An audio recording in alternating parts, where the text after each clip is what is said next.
So, what if your biggest failures weren't actually, well, failures? What if they were the raw material for your greatest successes? That's the whole idea behind Ray Dalio's principles. And today we're going to break down his incredible system for literally engineering success right out of failure. You know, it's such a simple but powerful idea, isn't it? Being successful isn't about having some kind of perfect, spotless record. Not at all. It's about mastering the art of getting knocked down and then figuring out why you got knocked down so you can get back up stronger. And honestly, there's no better example of this than the investor Ray Dalio. Okay, so what exactly does he mean by principles? Let's be clear, these are not your fluffy, motivational quotes you see on a poster. For Dalio, principles are concrete, fundamental truths that you can literally write down. Think of them as your personal operating system for navigating the chaos of life, a compass when you're caught in a total snowstorm. Now, here's what's so wild about this.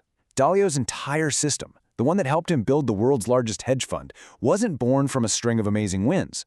No, it was actually built on the bedrock of a single, massive, catastrophic failure. So let's go back in time. The year is 1982. Ray Dalio is a young, brilliant, rising star in the investing world. He's analyzed the markets, he's crunched all the numbers, and he is absolutely ready to make the biggest call of his entire career. And he didn't just think he was right. He was, in his own words, totally confident. I mean, he went on television, he told all of his clients, and he literally bet his entire company on the idea that the U.S. economy was about to just completely collapse into a depression. But you know how it goes. Reality has a funny way of humbling even the most confident people. The market didn't just disagree with him a little bit. It went in the exact opposite direction of his prediction. And the consequences were just devastating.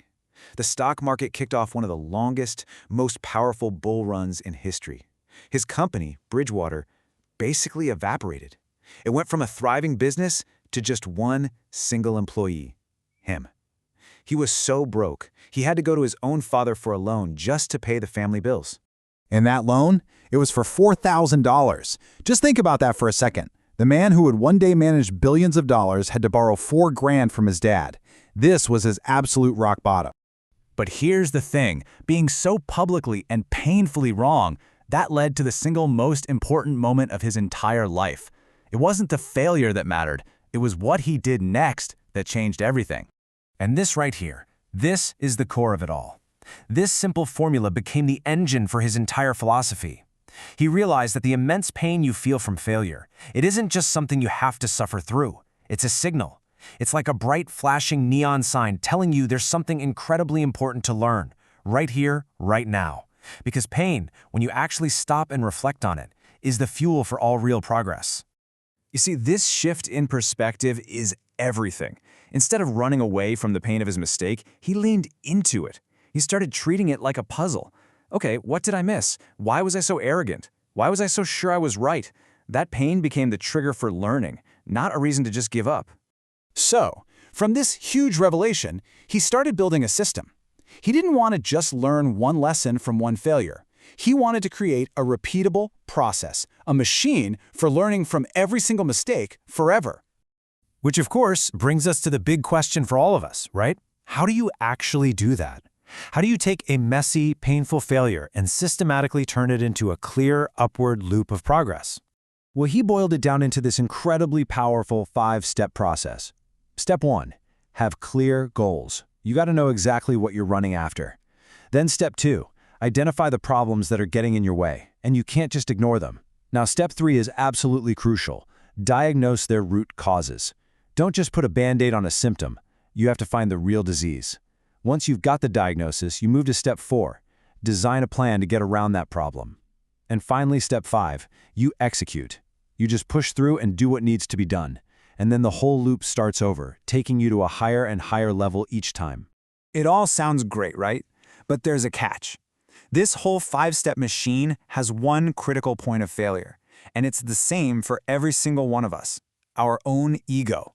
Our deep, deep need to be right is often way more powerful than our need to find out what is right. And you can see the difference pretty clearly here. A closed-minded person is focused on making sure everyone understands them. A radically open-minded person, though, is focused on understanding others. They don't just put up with disagreement. They actually go looking for it. They're constantly asking, what am I missing? Because they genuinely want to find the truth. It really just comes down to a choice. Do you want to be right, or do you want to get it right? Okay, so let's bring this all home. What does all this mean for you in your life? Dalio's big message is that you don't have to just be a passenger in your life. You can be the architect. You can consciously design it. So how do you actually apply this? Well, start by looking at your life like it's a machine that you can tweak and improve. Whenever you hit a problem, don't just get frustrated, see it as a puzzle. And the reward for solving that puzzle is a new principle for your life. The really key part, though, is to actually write these principles down, make them real. Then you stress test them. Do they actually work in the real world? And you have to update them as you learn new things.